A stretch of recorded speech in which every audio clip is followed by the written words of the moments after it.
Call this meeting to order. Roxanne, if you'll please take roll, and if we'll all stand for the Pledge of Allegiance.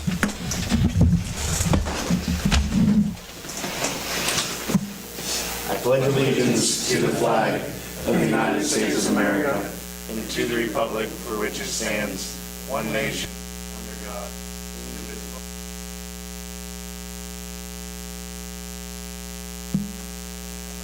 indivisible. Review and approval of the agenda.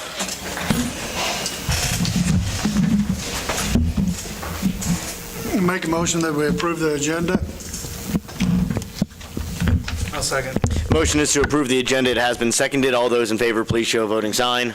Opposed, same sign. Motion passes. Public comments. Anyone wishing to address the council may do so at this time.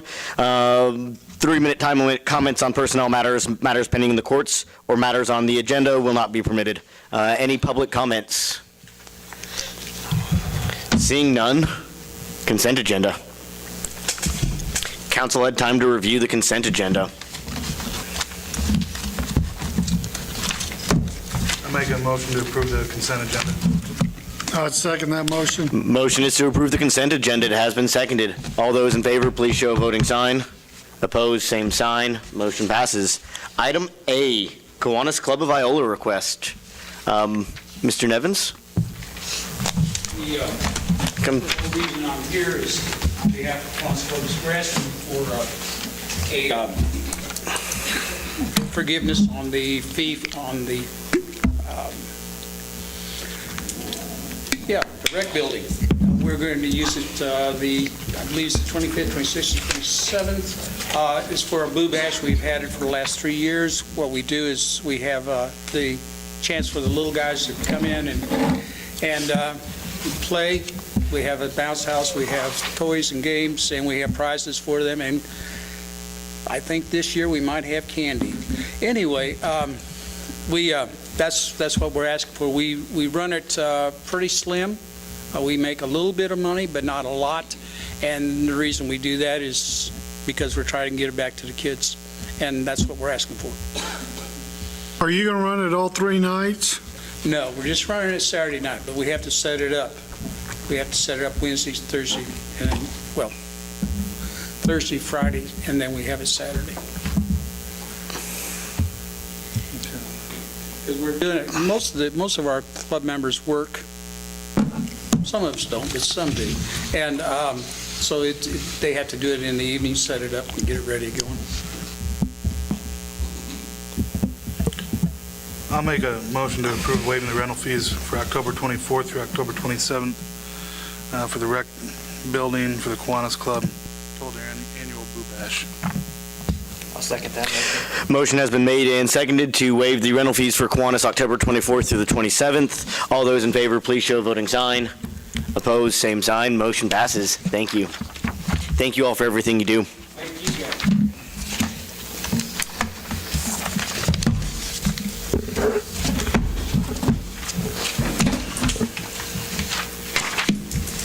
Item A, unfinished business.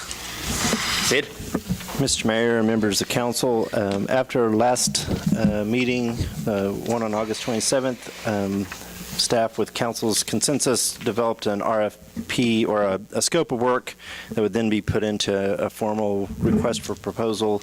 That was included with your packet.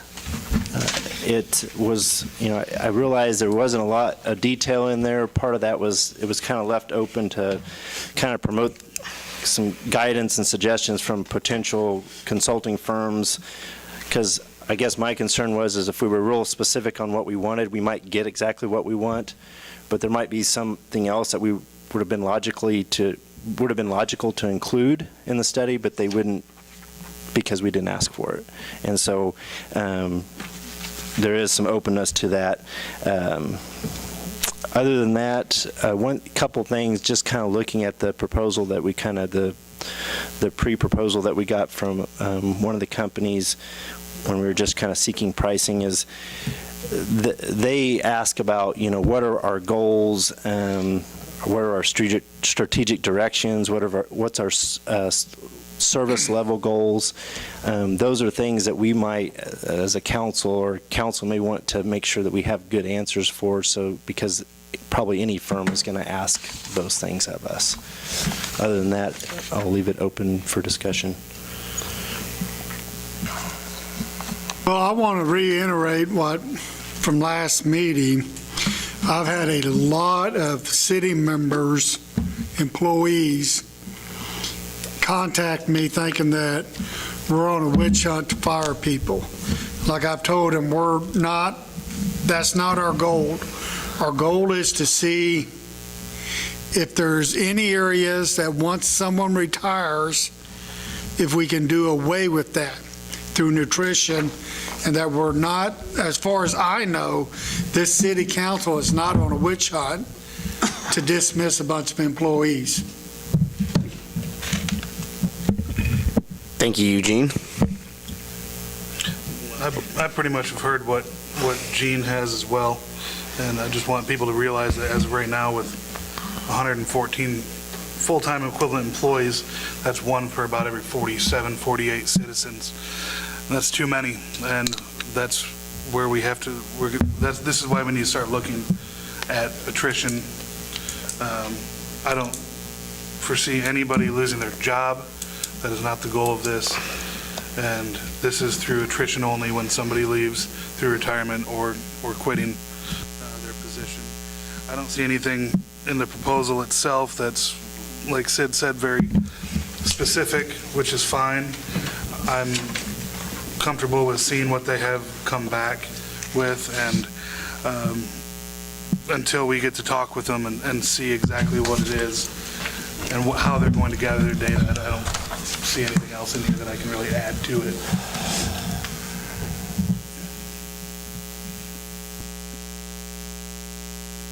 I guess I don't have a problem with leaving it open, but I would, I guess, like to make sure it's emphasized to the people we're quoting that our goal is to, I mean, not necessarily reduce that, but see where our staffing is at. Like that needs to be the focal point. If there's other opportunities for improvement, that's great, but just make sure to emphasize if that's what we're looking for, is to make sure our staffing is at a right level. I would like to underscore the 3-4. I think there might be the organizational structure, for me, is always one that I think that we could create some efficiencies probably there, in how you organize departments might be some of our more pragmatic approaches, and that I think we can get a lot out of comparisons with other cities, which may be hard to do to see how they set up their structures top to bottom, but I'm fine with as it is, and I think when they come in there, it would be nice to have that, and maybe if we all do think about that kind of question Sid asked, over the next couple of weeks about service levels and what's the ultimate goal of the city, of what are we trying to provide to our citizens. It's kind of a philosophic question there. Danny?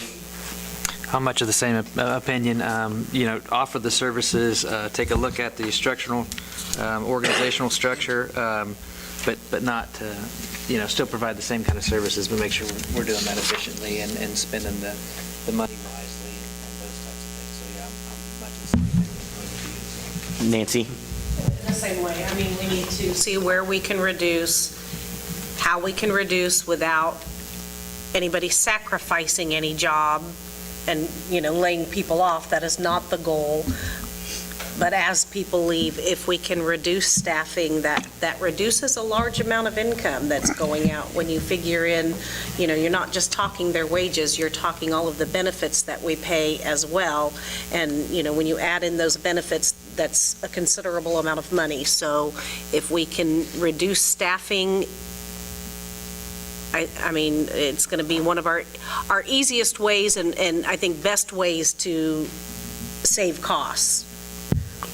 Mark, sorry. I'm sorry. And I will say that this is the first time that I've seen a number associated with this, and because I thought we were more around 105, so 114 makes me even more eager to do this study. But that includes 30 out of the EMS fire. Well, but that doesn't matter. We're running that either way. Last I knew that we were sitting about 105 in there. So this is the first time that I've actually seen a number associated with this. And we can look at some historical levels and have them look at historic levels in there as well. Mark? I think, we need to just let our employees know that we are here for them, that, we're going to just look at it through attrition. Make sure that we keep them on the job. Sid, anything else to add? You got enough of a direction here? I got one question. On that 114, does that include the full-time seasonal employees? Or is that just year-round employees? I think it's just the full-time employees. Year-round? I believe so, yes. Okay. And that number was based off of our health insurance number. I think we had 53. Yeah, so that includes some of the library staff. Anybody else? Sid, do you have enough direction here? Yeah. You feel comfortable? I will Okay. kind of complete the submittal requirements for the RFP and get this out probably by the end of the week, so. Roundtable. Item A, Okay, moving I forward. got one other comment to Oh, make. sorry, go ahead. Sid, in your department head meetings tomorrow, can you reaffirm to the department heads so they can tell their people underneath them that we're not witch hunting, that we're just looking about doing this through eventual retirement? Yes, I can. When we talked about it 2 weeks ago, that was the conversation, that we're just looking through attrition, and really at that time it was just, hey, the council wants to explore this. We're not sure if we were going to go out for an RFP or anything, and that it's only through attritions. But I can reaffirm that. Thank Tomorrow. you. You good? Yes. Item A, roundtable. Water discussion.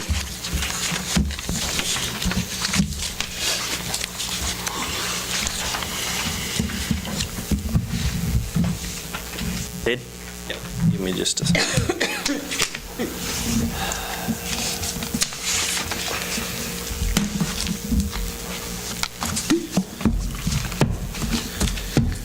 So we have talked about water rates on several occasions throughout 2018. We kind of took a pause during the budget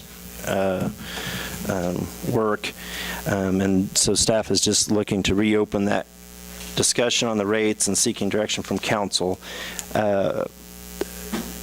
When looking at this is just so you understand where we as staff are trying to come from, is philosophically feel like the water utility revenue should do three basic things. Cover anticipated annual expenses. That's the bond payment, personnel costs, chemical transfers, all that. Build up to and maintain an adequate reserve level. That is, kind of a target that we've used is $900,000 in that range. That is basically 90 days of cash and about $250,000 worth of kind of an emergency fund. And then 3, fund necessary infrastructure improvements, and that's basically the CIP budget, CIP projects. And that's something that we're working on with the Water Master Plan, which will help define what those are. And quite honestly, I would anticipate that those needs are going to be much higher than what we're able to bite off. But we can at least look at all those needs and say these are the ones that we're going to prioritize, which I think are going to be more than what we have today. And so when I put together the agenda summary, it basically just included a proposed rate, and that was basically just a starting point for the conversation. That included a 10-year or 10% in year 1, 10% in year 2, and 5% in year 3. That included not having a general fund transfer in 2019. That included reinstating that general fund transfer at $200,000 at 2020 and beyond. It included the bond payment, making that from the capital projects fund, but it also included that repayment of that into the future, repaying the capital projects fund. And it worked to kind of maintain the reserve that we got by not making the bond payment out of the water utility fund this year. But it did not necessarily address CIP needs. It has the number for what we have in 2019, but it's not accurate beyond 2019. What we have in our CIP budgeting, what we think we need is much greater than what is in the kind of the rate structure. So you kind of have a narrative that was included with the table that kind of showed the rates, and then I had a request to show a couple other scenarios. One scenario, you have that in front of you tonight. One scenario was included just a 10% in year 1 and a 5% in year 2, and the second scenario was just a 10% in year 1. If you look at both of those, by year 2022 and 2021 respectively, you're already out of money with the reserve that we built up, that we kind of got now. We're just going to spend down because of we don't have the rates. That rate structure doesn't support going forward with that. General questions. Just going back because Aaron isn't here, and I see on this rate proposed 10 and 10, 5.5. Would it matter if we did 7.5, 7.5? Because that's what, when we go back, 6 months ago, that's what Aaron was kind of proposing. Would that dramatically affect any of the details? It would, and I think you would find that 7.5 and 7.5 would probably put you in that 21, 22 range where you still don't have quite enough. But I'm talking from scenario 1, from this supplemental scenario 1. It wouldn't really change those numbers dramatically if you did 7.5, 7.5 versus 10.5. Correct. Okay. I'm just trying to ask questions I think might be posed from other council members. Okay, I got one thing I would like to throw out there. I've talked to a lot of people, and everybody knows that we're going to eventually have to bite the bullet, as I've been told, and do this. But if we was to go the 10% January 1, how difficult would it be if we implemented that 10% over a 5-month period, where we went like 2%, 2%? Instead of slapping our customers all at once, if we broke that down, would that be, we're still going to get the 10% in 5 months.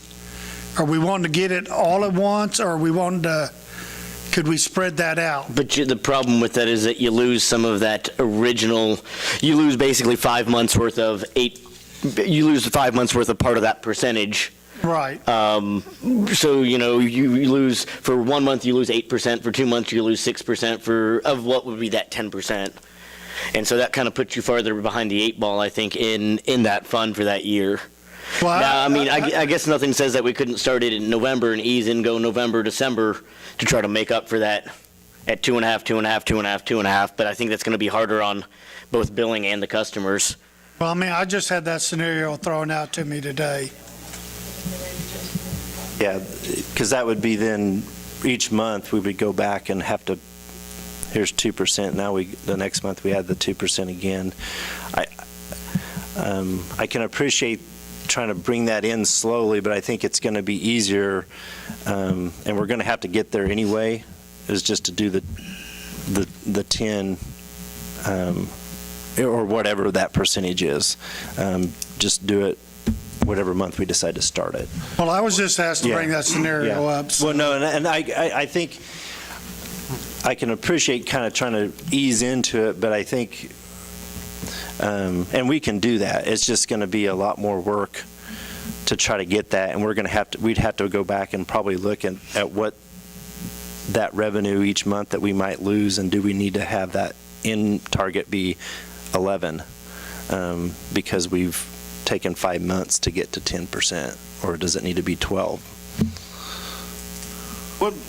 What were the 130,000, the expenditure, the increase between 2018 and 2020? Between 2018 and 2020? Went from 1.18 million to 1.31. Where are you looking at? Scenario one. Okay, I see what you're saying.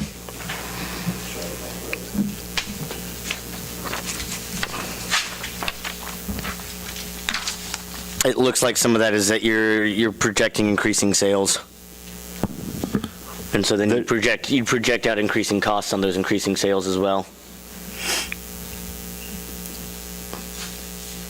So if you look at part of that decrease, so 18 does not include the bond payment, the principal and interest bond payment. It includes the interest payment. We have basically two payments we make. We have an interest-only payment, and then we have a principal and interest payment. It includes interest payment. So you have roughly $600,000 that's not reflected in 18, which would put you at 2.1 for 18. You would be at 2.273 if you added back in. I'm looking at the top, just under total revenue, the expenditures, Oh, under the total revenue?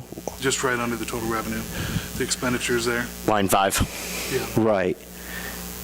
That's all that's doing is taking, we're probably, so really we're only about $60,000 difference between 18 and 19 there, right? Right, I'm just curious, what's the increase attributed to? Probably part of that is, I mean, we can get into, we have the budget that was included in there.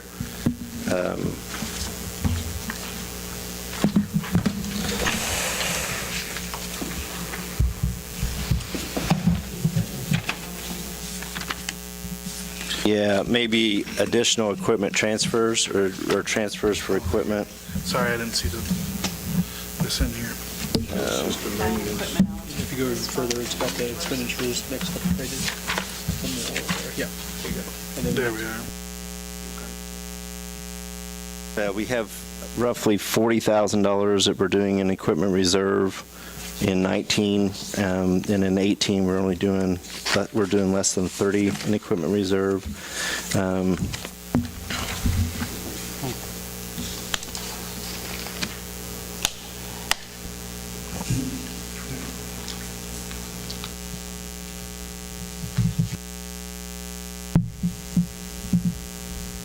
Have a little bit of an increase in contractual services.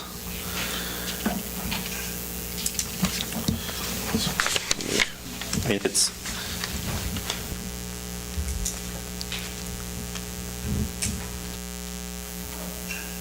and some of that is reflective of trying to make sure that we're budgeting the proper amount for rock.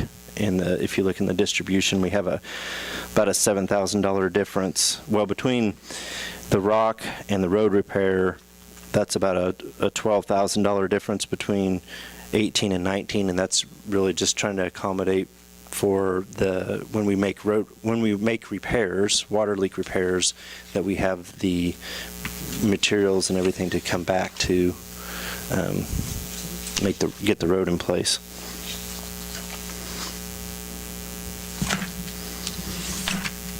And we also added $15,000 in the line item for system maintenance.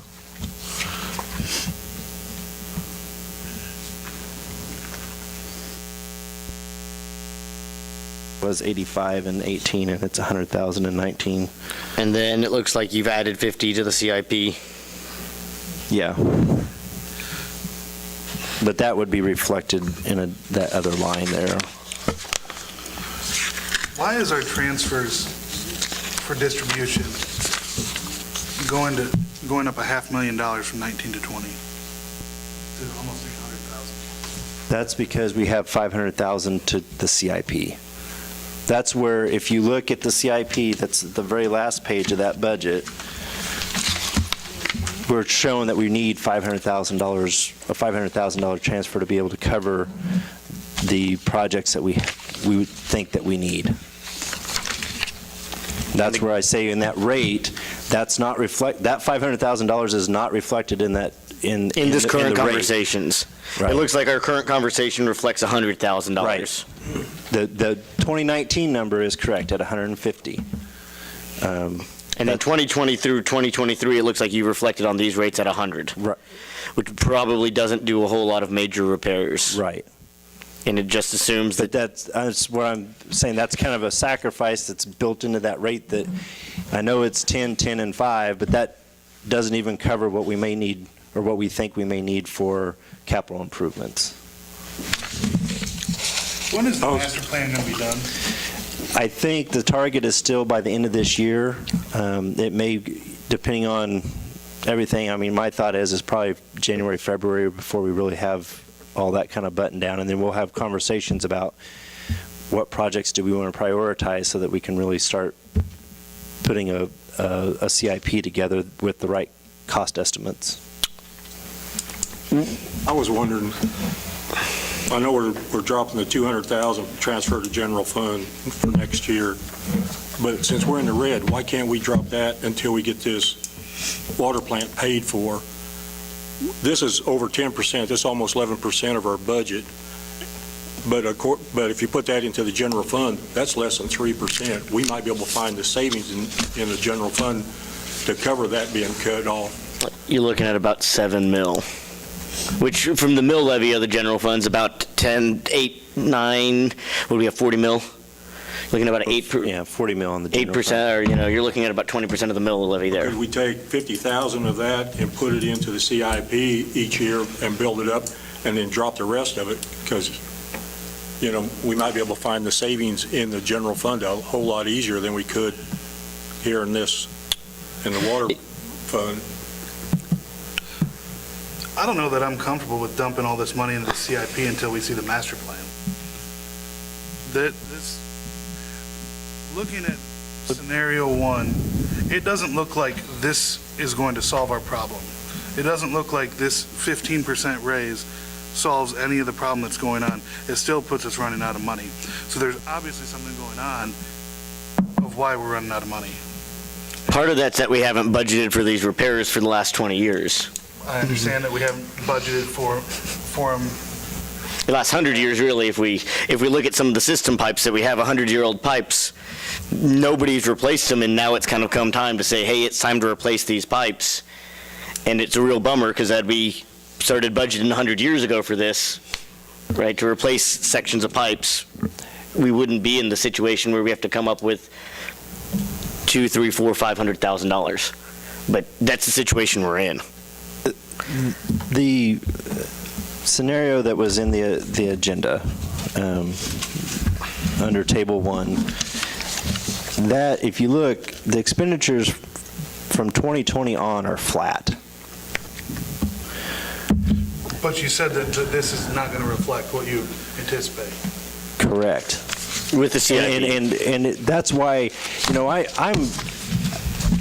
I'm not here trying to get $500,000 into that CIP today. I mean, I realize that's not going to happen. And until we have that master plan in place or back and know what that need is, I mean, I'm not here to say, okay, we've got to raise rates because we need to make sure that we can pay for some potential infrastructure improvements. I think $100,000 is a far cry from what we're going to need and what we probably ought to be doing. And I realize we can say we want to hold off until 2025 and actually it's 2026 when we don't have a bond payment. That's a long time from now. And our pipes are only going to be 8 years older by the time we get to that. And so that's why in here I have $100,000 just to show that, okay, we're putting a little bit of money towards CIP. I'm looking here to try to compromise because I think we all know that something needs to be done. And my feeling that I've gotten from council in the past is that they don't want to do a full $200,000 transfer. Is the assessment the read that I get, how much, and I'm looking here at scenario 1, the 10-5, I think that 100,000 would still keep a lot of those services that we provide for in the water. And I like transferring some out of the water simply because it's a utility, it's a private fund, and the goal of those is to make money to offset some of those mill levies, to keep that mill levy low, to keep our services high. And that's what, this is why Humboldt's mill levy's 90s, because they don't offer the utility services. This is why La Harpe's is way higher and Moran's are way higher. And they don't offer the services we do. What this does as well, it keeps some of that off the property taxes for those that don't pay property taxes, particularly renters, right? I might suggest that maybe, Sid, what would happen if you did that number? Let's do supplemental scenario 1 with the transfer fund at 100,000. And again, I'm just trying to spitball here and try to reach some sort of compromise. Looks like we still run out, but a lot slower. And again, I'm talking over on that supplemental for council.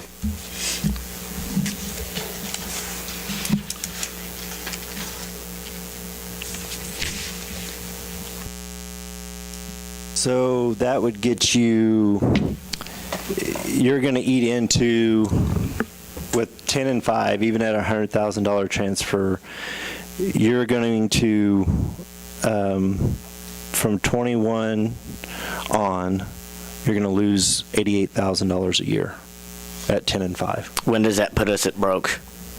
2025. You're going to be in the negatives. You're going to have $36,000 at the end of 24, which isn't enough operating cash to, you need to have some, I think we've done that before, but this doesn't necessarily solve it with these rates, but it also says that there's probably a third rate increase coming between here and 2025. We can kick the can down the road, I guess, which is what gives us time to see what we get back on the staffing results too. does that as well. We have a lot of things in the works right now with the staffing study and trying to create a vehicle purchasing policy. We have the master plan being done. I think that we need to wait until we see the master plan so we can get a good look at what we need to be doing for the next, until the bond is paid off. I guess my problem with that is that we can't pay the bond right now, and I don't want to loan from ourselves again to pay the bond, and we don't have another year that we can not pay the bond. We've got to pay this bond, and last year we didn't pay the bond out of the right fund, period. Hands down, we robbed Peter to pay Paul, and we don't even have a way to pay Paul back right now, and I don't want to do that a second year. And, I think by making that bond payment out of the capital projects fund, you've helped. The water fund now has a little bit of, it should end up 18 with a little bit of a reserve, about 50% of what we target. I think, and this is from a staff perspective, it would be a shame to move forward with anything that starts dwindling that away, because that's the same type of mentality that has got us in this place now. What was it, 2-3 years, well, maybe more than 3, maybe 4 or 5 years ago, there was a loan or a input from the wastewater utility into the water to kind of get some money in it so that it wasn't broke. And then now look where we're at today, where we've got to put another influx of money in there. And I think we've got to work to fix it. Nobody has been brave enough, and I realize that's easy for me to say about being brave to do that, because you guys are the ones who have to make the vote. But nobody's been brave enough to fix it and fix it now. And even this doesn't really get us the CIP where we need to be, but at least it fixes the rate so that we can make our bond payment, we can maintain a decent reserve and be moving forward, and then we can figure out what we do with the CIP.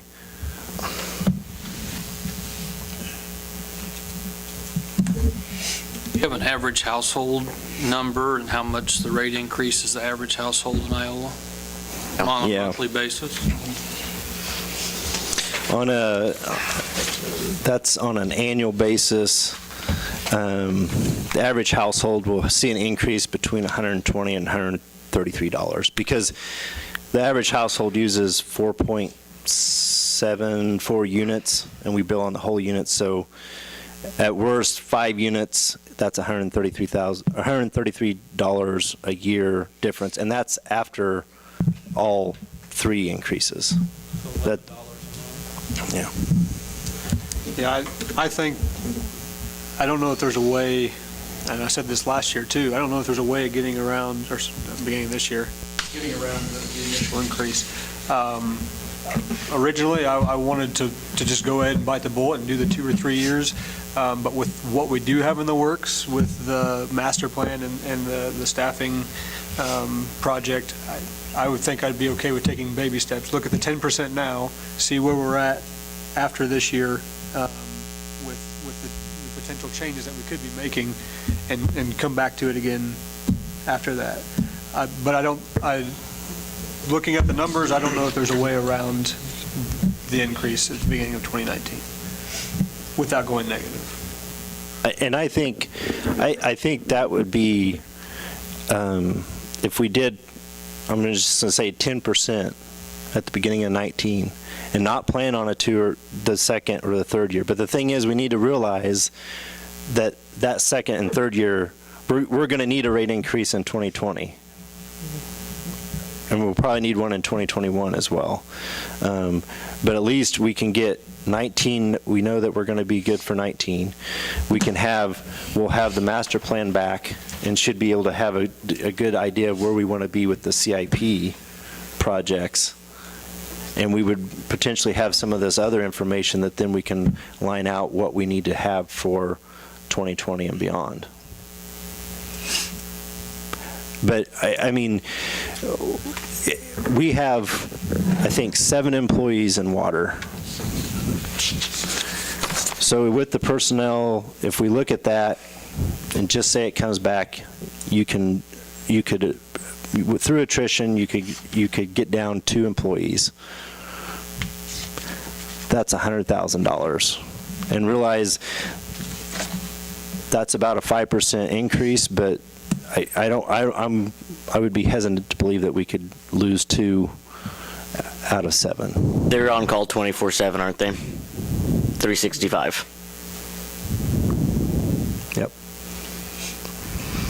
Well, let's talk about that proposal then for a minute that Sid just tossed out here. How does council feel about doing 2019 and saying, hey, we're going to get back here in 6 months, give Richard something to write about?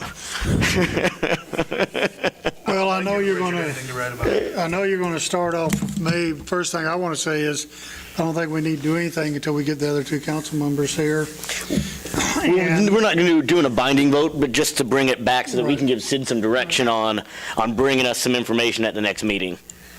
I would feel more comfortable with the scenario of just a scenario 1, a one-time increase until we get the staff study and all this other stuff back to figure out where we're going to go. I mean, I think the citizens would be more receptacle to the 10%, and then knowing that maybe in a year, this time next year, we'll be looking at it again, instead of us telling them, you're getting a 10 this year, a 10 next year, and a 5 in the third year.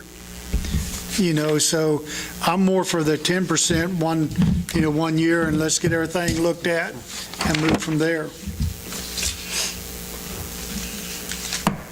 You're on the clock now. I'm for, kind of like these guys said, I would be for seeing what we have, see what we can do with the general, but also the master plan, the staffing. I mean, I feel like I got to know what we have before I know what we have to do. So that's kind of where I stand. I think we're on the clock right now. In 2019, we got to pay this bond. We got to do something in 2019. let's take the baby step. If that's how we're willing to do this, is in steps, and we can go look through everything we've got coming down the pipeline, maybe it's 10, 7.5, maybe it's, but I guess, if that's what council's comfortable with, let's move forward. We got to do something. Ron? Well, you said the master plan's supposed to be back sometime January, February. I'd still like to sit and wait, even if we lose a month on it. Maybe it comes back and says that we need to do a 20% increase, that we have to, because we have these certain problems. I want to make sure that we have our data before we just start going through and raising what we think is going to happen. I guess with this 10%, we know that, the 10%'s the bare minimum. It's not, right, we know one way or the other, we need this. We're not paying our bills next year without that. The master plan and the other studies tell us what bills we're not paying in the future. Mike? I guess I kind of know where you're at. Anything else you want to add? I'm not saying I wouldn't be opposed to a long-term plan, but maybe at the end of, or in the middle of 2019, we need a 20% increase instead of the 5 or whatever. I just don't want to be on the hook right now for what could happen in 2020. Okay. Exactly. Okay. Nancy? I agree. I think we need that master plan back, so we need to know, what we're facing. But I also think it's really important to show our citizens that we're also on our end trying to look at where we can cut costs and where we can cut back, and that we know, we don't like having to do these raises. It's probably going to happen, but we're also tightening our belt also. I think that that's really important, that they see that we're doing whatever we can to tighten things up on our end to reduce what we have to raise things. Thank you, Nancy. Anything else? Mark? Yes, I think we need to go with the 10%, and see where it gets us through next year, and maybe even, like I say, drop the transfers down to 100,000, give us a little breathing room. Sid, do you have enough? Do you want to add anything, Sid? Well, I guess for next meeting, what would council like to see? Do we want to see an ordinance with 10% for starting effective January 19, January 1 of 19? I would like to see it with a 10% within our back pocket that we can vote on at the end of December to make effective January 1. Until maybe that master plan comes back in December, and then if we need to redo it, then we can.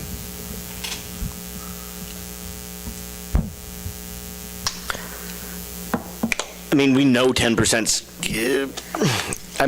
it's not gonna, here's the thing, I'm willing dollars to donuts that it's not gonna be, that we're lowering it below 10% in 2019. That's not what I'm saying. We could do a 10% raise and then have to do another 5% raise in 6 months.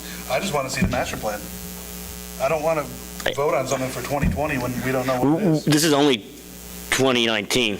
This is it. We're voting on 1 year. We're voting on 2019 to get us through 2019. We may have to raise it more in 2019 based on what the plan says. I want to do one ordinance when we have that. That's all. Danny? Same thing. Based on what the information comes back, I'm all for doing it once. Nancy? Yeah, I think that is a good idea. Once we know what's out there in front of us, if we can just say, okay, we've got all our data, this is what we have to do, we're sorry, but this is what it is. But then by that same token, prove to everybody that we're also doing what we can to cut our expenses. So if I read this right, Well, I think we need to bite the bullet and go ahead and do the 10%. But what if we need 15% after that master plan? well, we already kind of know that we need more than 10%. We're just trying to kick this can down the road and see what we can't cut in 2019. If you look at the data right now, 10% next year does not pay. It does not pay the bills. It still eats into our reserve. We 100% know that. The question is what do we cut in 2019? Mark saying, $100,000 out of the transfer. okay, so the 2019 plan is raise the 10% and see what we cut, see what the reserves are, and to see how far back we are then. What we're doing is stalling for another year. That's what this 10% plan does. And I think, I mean, right now, we've got probably 3 yeses on it, probably 3 nos, and we'll see what Chase and Aaron do then, because we need 5. But right now, you 3 are firm that without the master plan, you're not willing to vote 10%. I didn't say I that. didn't say that either. I said that we'll come back in December, we can have the ordinance drawn up, and if we don't get the master plan back by December, then we can sign it, if that's what we But need. give it a little bit more time to see if that master plan comes back. But wouldn't it Even be if we better for get our the- customers to give them some heads up to do their, I think they've had heads up because we've been talking about this for a year. Even if we get the master plan in December, we will, I mean, I would not assume that we're going to have a good idea what we're going to spend CIP-wise for another couple months after we get that plan back. Because they're going to have a list of projects and going to say that you need $20 million worth of projects done. That's your list. And we're probably going to say, well, we're not going to do $20 million worth of projects right away. So then we're going to have that discussion of which projects are we going to do? How are we going to fund those projects? I mean, that in and of itself is going to be a process as well. So even if we get that at the end of December, knowing what we're going to have for 2020 in our CIP, I don't foresee that we're going to have that done by December 31st. And that's just an honest assessment.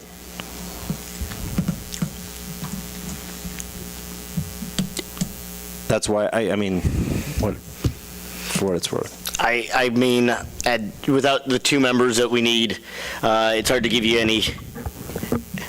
any advice here. I would suggest that we maybe bring it in, and then if it fails on next meeting, we'll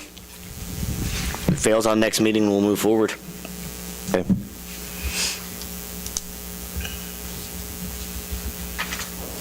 Executive session.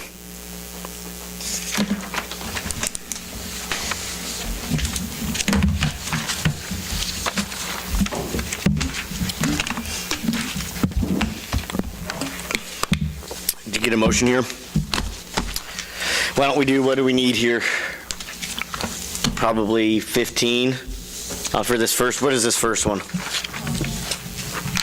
I have mine all mixed up. 10, 15. I'd like to do one first, just council and administrator, if anybody else would. Ooh, hold on here.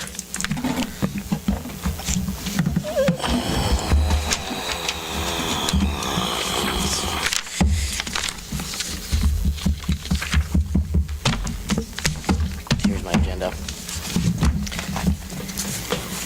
We have that non-elected personnel. Is that the one you're trying to do?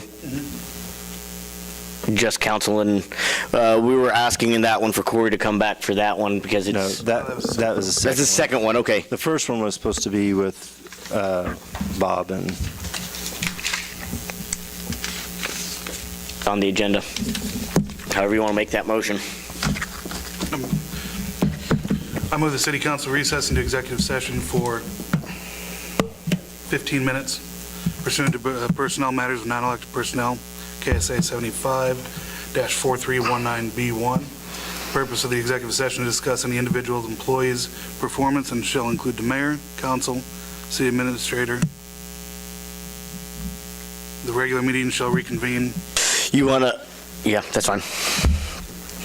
at city council chamber at 7:05. Second that. All those in favor show voting sign. Opposed, same sign. Motion passes. Are we out here enough?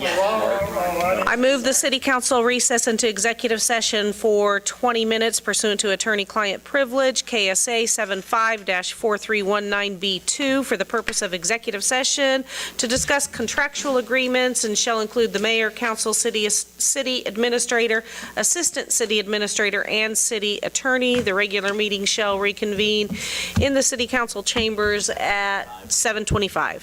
I second that motion. Motion made, seconded. All those in favor, show a voting sign. Opposed, same sign. Motion passes. Let's back to order. Counselor and administrator reports. Mark. Nothing. Eugene. Got nothing tonight. Danny. Nothing. As for me, reminder, citywide cleanup's coming up. This is a great service that we offer. Get those sticks and those limbs and things cluttering your house and your backyard and your neighbor, and get those out to the curb. Make sure you call the city before noon on the 21st, and everything needs to be out there by the 24th. Again, this is one of those free services, and it really does help make the community look great by removing all that debris and kind of trash from people's yards. So, thank you. Ron? Mow your grass. Don't blow it in the road. And don't blow it in the road, thank you. I have nothing. Mike? No. Nancy? Nothing. Sid? I have nothing to add tonight. Eugene? I would like to make the motion that we adjourn for the evening. No second. Motion fails. We got a second Motion here? fails. I need to get, it's been made and seconded. All those in favor show voting sign. Opposed, same sign. Aaron's not here to Motion vote against passes. it.